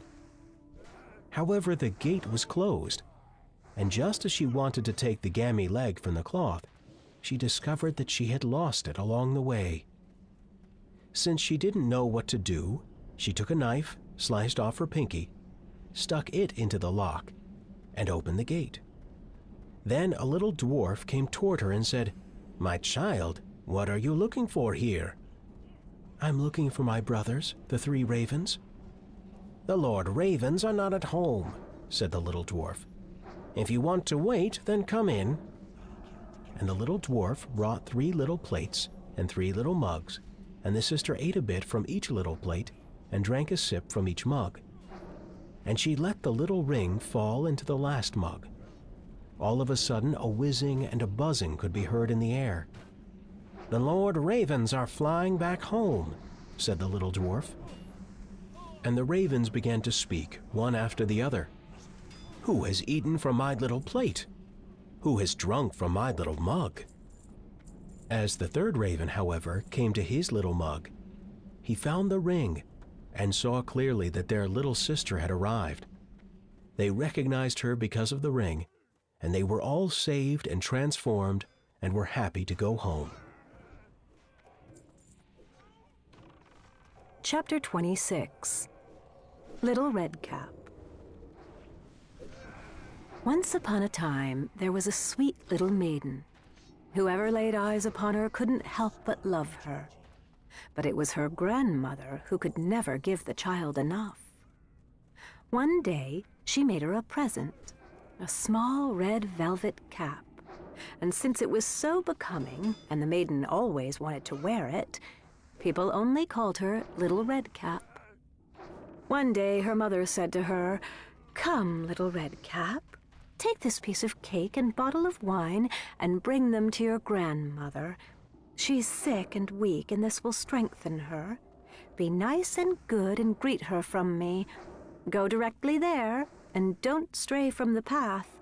Otherwise you'll fall and break the glass, and your grandmother will get nothing." Little Redcap promised to obey her mother. Well, the grandmother lived out in the forest, half an hour from the village, and as soon as Little Redcap entered the forest, she encountered the wolf. However, Little Redcap didn't know what a wicked sort of animal he was and was not afraid of him. "Good day, Little Redcap," he said. Thank you kindly, Wolf. "Where are you going so early, Little Redcap?" To grandmother's. "What are you carrying under your apron?" Cake and wine. My grandmother's sick and weak, and yesterday we baked this cake, so it will help her get well. "Where does your grandmother live, Little Redcap?" About a quarter of an hour from here in the forest. Her house is under the 3 big oak trees. You can tell it by the hazel bushes," said Little Redcap. The wolf thought to himself, "What a juicy morsel she'll be for me. Now, how am I going to catch her?" Then he said, "Listen, Little Redcap, haven't you seen the beautiful flowers growing in the forest? Why don't you look around? I believe you haven't even noticed how lovely the birds are singing.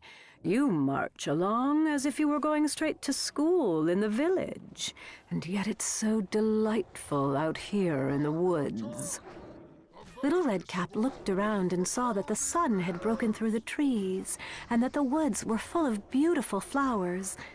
So she thought to herself, "If I bring Grandmother a bunch of flowers, she'd certainly like that. It's still early, and I'll arrive on time." So she plunged into the woods to look for flowers. And each time she plucked one, she thought she saw another even prettier flower and ran after it, going deeper and deeper into the forest. But the wolf went straight to the grandmother's house and knocked at the door. "Who's there?" "Little Redcap, I've brought you some cake and wine. Open up." "Just lift the latch," the grandmother called. "I'm too weak and can't get up." The wolf lifted the latch and the door sprang open. Then he went straight to the grandmother's bed and gobbled her up. Next, he took her clothes, put them on along with her nightcap, lay down in her bed, and drew the curtains.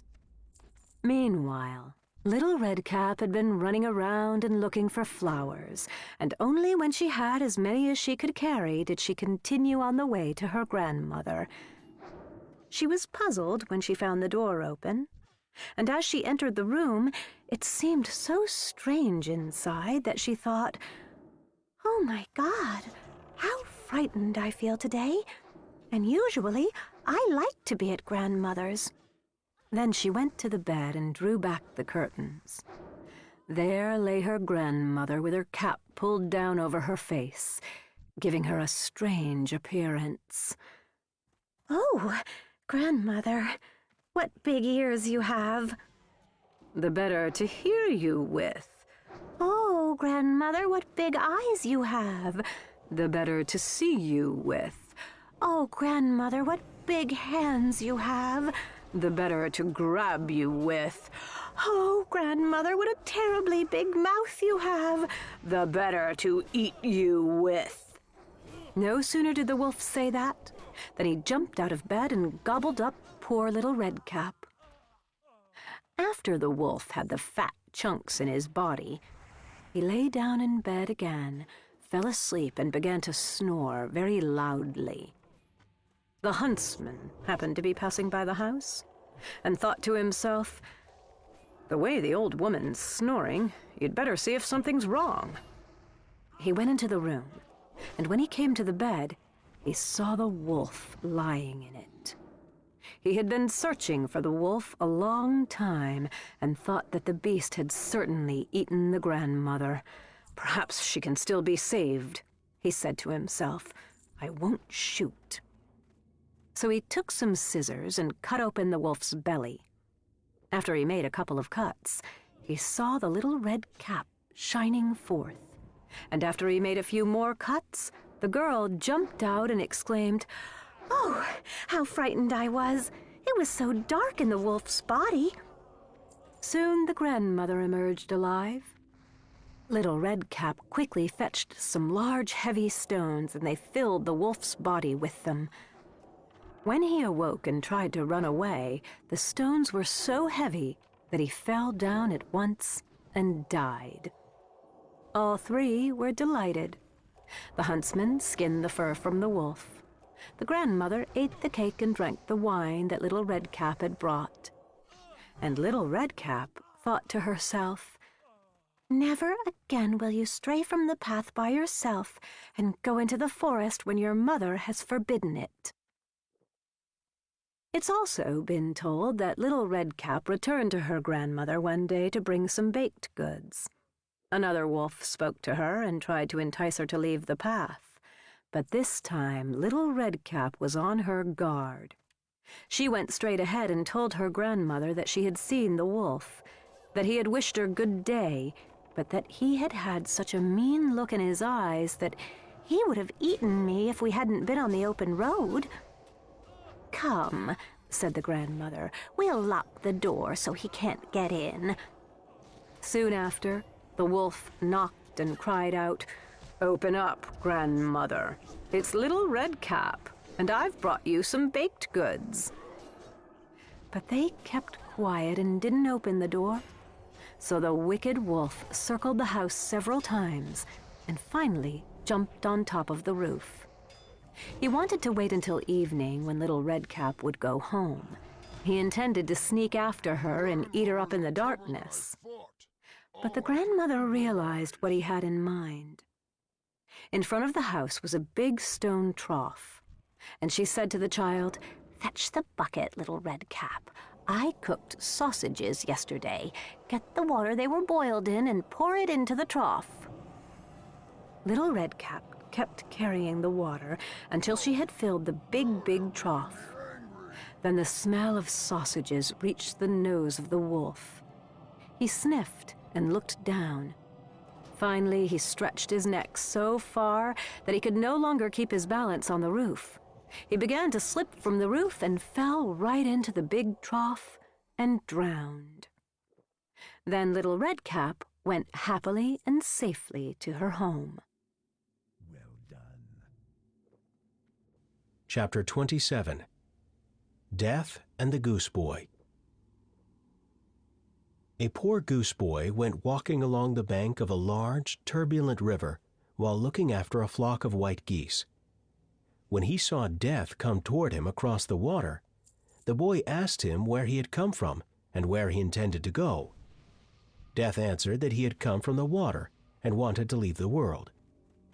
The poor goose boy asked Death once more how one could actually leave the world. Death said that one must go across the river into the new world that lay on the other side. The goose boy said he was tired of this life and asked Death to take him across the water. Death said it was not time yet, for there were things Death still had to do. Not far from there lived a greedy man, who at night kept trying to gather together more and more money and possessions. Death led him to the large river and pushed him in. Since he couldn't swim, he sank to the bottom before he could reach the bank. His cats and dogs that had run after him were also drowned. A few days later, Death returned to the goose boy and found him singing cheerfully. "Do you want to come with me now?" he asked. The goose boy went willingly and crossed the river with his white geese, which were all turned into white sheep. The goose boy looked at the beautiful country and heard that the shepherds of places like that became kings. And as he was looking around, the arch-shepherds, Abraham, Isaac, and Jacob, came toward him, put a royal crown on his head, and led him to the castle of the shepherds, where he can still be found. Chapter 28. The Singing Bone. A wild boar was causing great damage throughout the entire country. Nobody dared to go into the forest where the beast was running around. Whoever had been so bold as to enter the forest and to try to kill the boar had been ripped apart by its tusks. So the king proclaimed that whoever killed the wild boar would receive his only daughter for a wife. Now, 3 brothers were living in the realm. The eldest was wily and smart, the second somewhat intelligent, and the third and youngest naive and dumb. They thought of winning the princess and wanted to look for the wild boar and kill it. The 2 older brothers went out together, while the youngest proceeded alone. As this young man entered the forest, a little man appeared before him. He was holding a heavy lance in his hand and said, "Take this lance and attack the wild boar without fear. You'll easily be able to kill it." And this is what happened. He struck the boar with the black lance so that it fell to the ground. Then he cheerfully lifted the beast on his shoulders and carried it toward home. Along the way, he passed by a house in which his older brothers were enjoying themselves by drinking wine. When they saw him carrying the boar on his back, they called out to him, "Come inside and have a drink with us. You must be tired." The innocent bumpkin didn't suspect anything evil. So he went inside and told them how he had killed the boar with the lance and was delighted about his good fortune. In the evening, they headed toward their home together, and the two older brothers made a plan to take their brother's life. They let him go ahead of them, and as they approached the city and were on a bridge, they attacked him and beat him to death. Then they buried him deep under the bridge. Afterward, the eldest took the boar, carried it to the king, and received the princess for his wife. It took many years before this deed was revealed, and it happened when a shepherd was crossing the bridge and noticed a little bone lying down below in the sand. It was so clean and snow-white, he wanted to make a mouthpiece for his horn out of it. So he went down and picked it up. Later, he made it into a mouthpiece. And as he set it into the horn and wanted to blow, the little bone began to sing on its own accord. "Dear shepherd, blowing on my bone, hear my song, for I want you to know my brothers killed me years ago. They buried me by the brook that flows and carried off the dead wild boar and won the king's lone daughter." The shepherd immediately took the horn and brought it to the king, and once again it sang the same words. When the king heard the song, he had the ground beneath the bridge dug up, and the skeleton of the dead brother was revealed. The two evil brothers confessed their crime and were thrown into the water. However, the bone of the murdered brother was laid to rest in a beautiful grave in the churchyard. Chapter 29. The Devil with the Three Golden Hairs. A woodcutter was chopping wood in front of the king's house, while the princess was standing at a window above and observing him. When noon arrived, he sat down in the shadows and wanted to rest. Now the princess was able to see that he was very handsome, and fell in love with him. So she had him summoned to her, and as soon as he caught sight of her and saw how beautiful she was, he fell in love with her. Soon they were united in their love for one another. But the king learned that the princess was in love with a woodcutter, and as soon as he knew this, he went to her and said, "You know that you may only wed the man who brings me the 3 golden hairs from the devil's head, whether he be a prince or a woodcutter." The king thought that there had never been a prince courageous enough to accomplish this task, and therefore an inferior man like the woodcutter would certainly not succeed.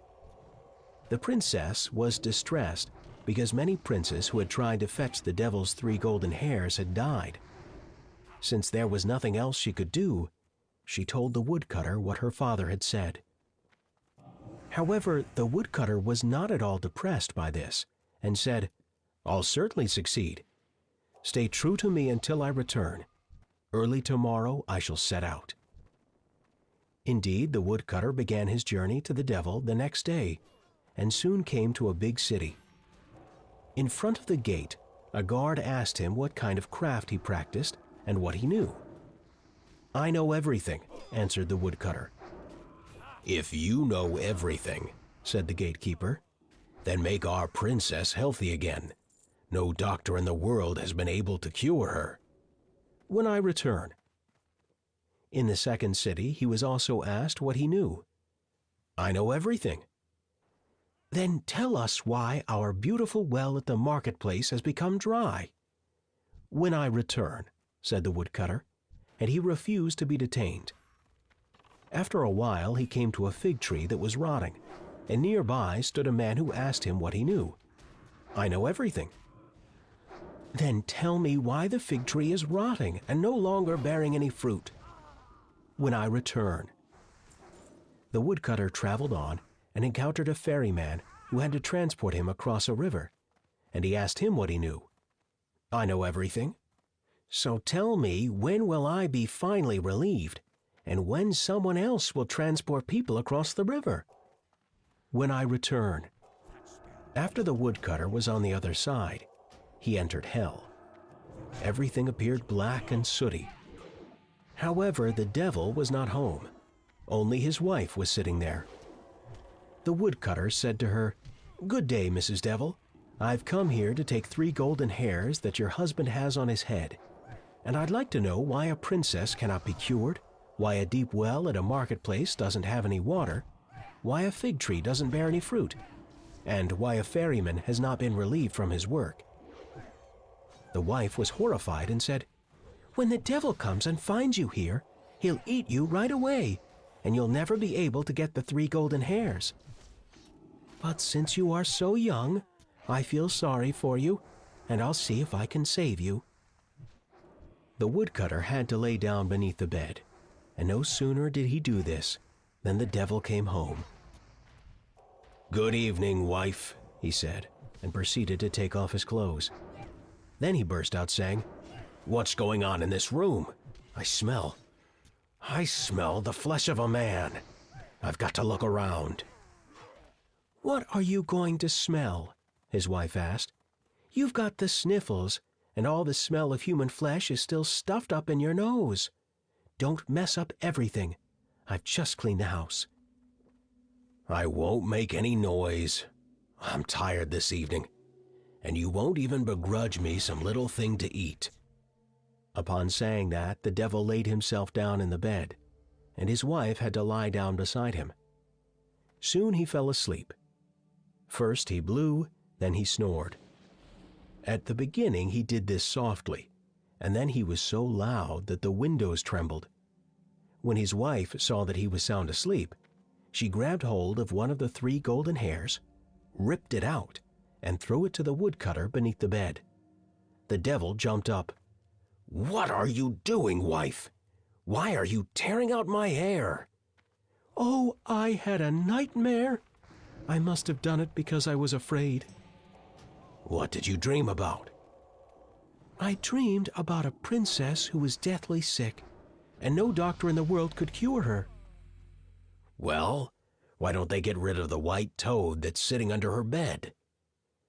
After saying that, the devil turned to his other side and fell asleep again. When his wife heard him snoring, she grabbed hold of a second hair, ripped it out, and threw it under the bed. The devil jumped up. "Hey, what are you doing? Have you gone mad? You've been terrible ripping my hair." "Oh, listen, dear husband. I was standing before a large well at a marketplace, and people were yammering because there was no longer any water in it. They asked me if I knew if there was any way to help them. Well, I looked down the well, but it was so deep that I became dizzy. I wanted to stop myself, and then I got entangled in your hair." "You should have told them that they had to pull out the white stone lying at the bottom of the well. And now leave me in peace with all your dreams." He lay down once more and soon began snoring atrociously as before. His wife thought, "I've got to dare once more."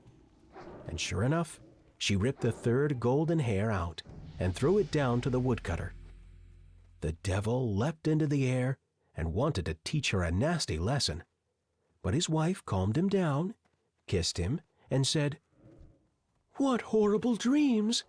A man showed me a fig tree that was wilting, and he complained that it was no longer bearing any fruit. Then I wanted to shake the tree to see if something would fall off it, and the next thing I knew, I was shaking your hair." "That would have been in vain. There is a mouse gnawing at the roots of the tree. If it's not killed, then the tree will be lost. Once the mouse is dead, the tree will be fresh, regain its health, and bear fresh fruit. So, now stop plaguing me with all your dreams. I want to sleep, and if you wake me one more time, I'll give you a good slap in your face."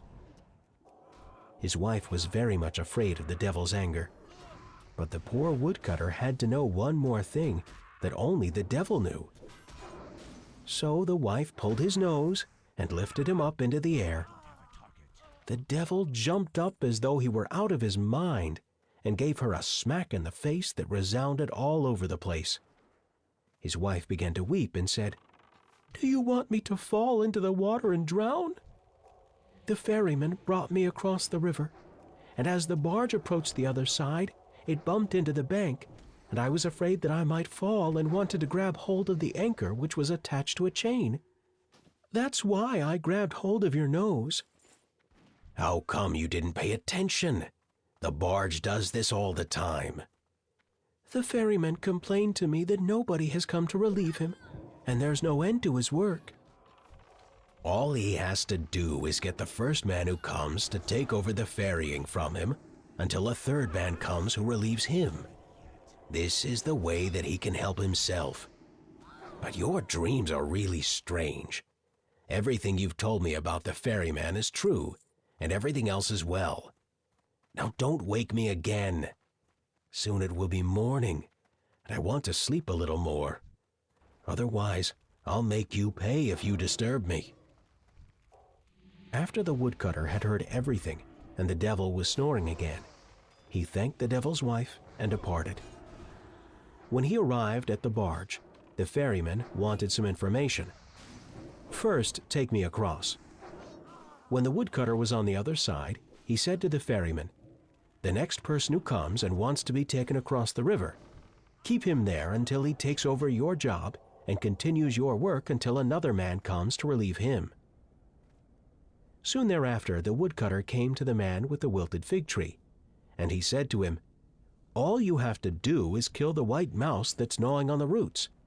Then your tree will bear fruit again, just as it did in the past." "What do you want for a reward?" asked the man. "I want a troop of soldiers." And no sooner did he say this than a troop began marching behind him. The woodcutter thought that things were going well, and arrived in the city where the well at the marketplace had run dry. "Fetch the white stone that's lying at the bottom of the well." So someone climbed down and fetched the stone, and no sooner was he above than the well was once again filled with the clearest water. "How shall we reward you?" the mayor asked. "Give me a regiment of cavalry officers." And as the woodcutter went through the city gate, a regiment of cavalry officers rode behind him. This was how he entered the other city, where the princess whom no doctor could cure was lying on her sickbed. "All you have to do is kill the white toad that's hiding beneath the princess's bed." And when that was done, the princess began to recuperate and became healthy and rosy. "What do you want for a reward?" asked the king. "4 wagons loaded with gold," said the woodcutter. Finally, the woodcutter reached home, and behind him were a troop of infantrymen, a regiment of cavalry officers, and 4 wagons loaded entirely with gold. The 3 golden hairs of the devil, however, were carried by himself. He ordered his regiments to wait in front of the royal gate. They were to enter quickly if he gave them a signal from the castle. Then he went to the father of his beloved princess and handed him the devil's 3 golden hairs, and asked him to give him the princess for his bride, in keeping with the promise he had made. The king was astonished, and said that the woodcutter had done quite right with regard to the devil's 3 golden hairs. Nevertheless, the king stated he would have to think about whether he would give him the princess for his bride. As soon as the woodcutter heard this, he moved to the window and whistled to his companions. All of a sudden, the troops of infantrymen and regiments of cavalry officers and 4 heavily loaded wagons marched and rolled through the gate. "My king," said the woodcutter, "take a look at my people whom I have brought along with me, and over there is all my wealth in those wagons full of gold. Don't you want to give me the princess?" The king was terrified and said, "Yes, with all my heart." Then the woodcutter and the princess were married and lived in bliss. This is why whoever is not afraid of the devil can tear out his hair and win the entire world. Chapter 30. Little Louse and Little Flea. A little louse and a little flea were living together in a house, and were brewing beer in an eggshell when the louse fell in and was scalded. Then the flea began to scream as loud as he could, and the little door to the room asked, "Why are you screaming, little flea?" Because little louse has been scalded. Then the little door began to creak, and a little broom in the corner asked, "Why are you creaking, door?" "Why shouldn't I creak? Little Louse has just got scalded. Little Flea is weeping." Then the little broom began to sweep in a frenzy. And when a little cart came driving by, it asked, "Why are you sweeping, broom?" "Why shouldn't I sweep? Little Louse has just got scalded. Little Flea is weeping. Little door is creaking." "Well, then I'm going to race around," said the little cart. And it began racing around furiously.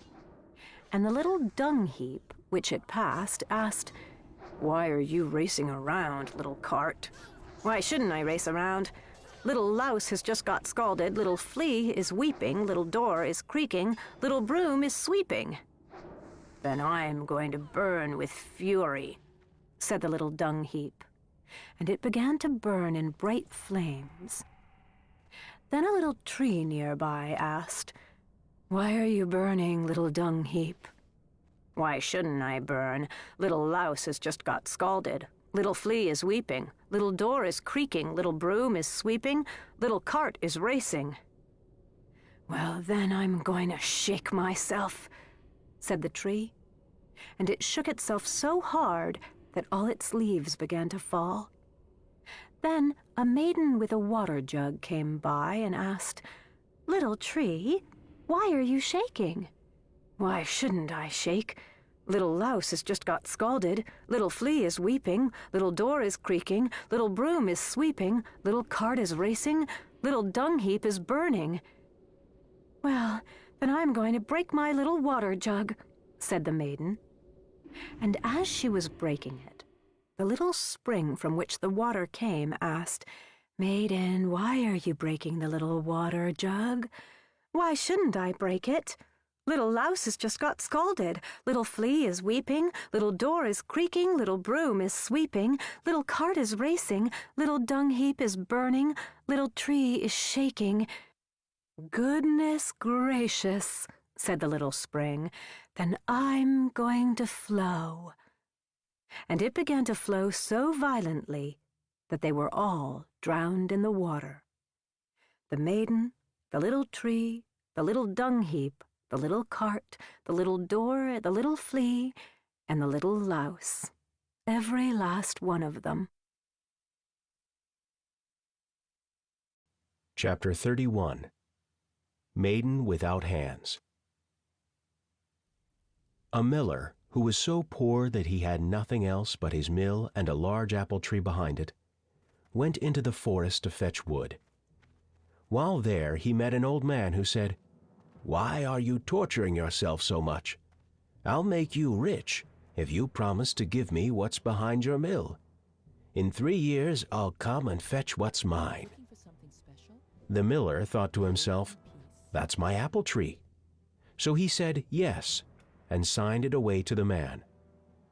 When the miller returned home, his wife said to him, "Tell me, miller, how did all this wealth suddenly get into our house? All at once I've discovered our chests and boxes are full of money." "It's from a stranger I met in the forest," he said.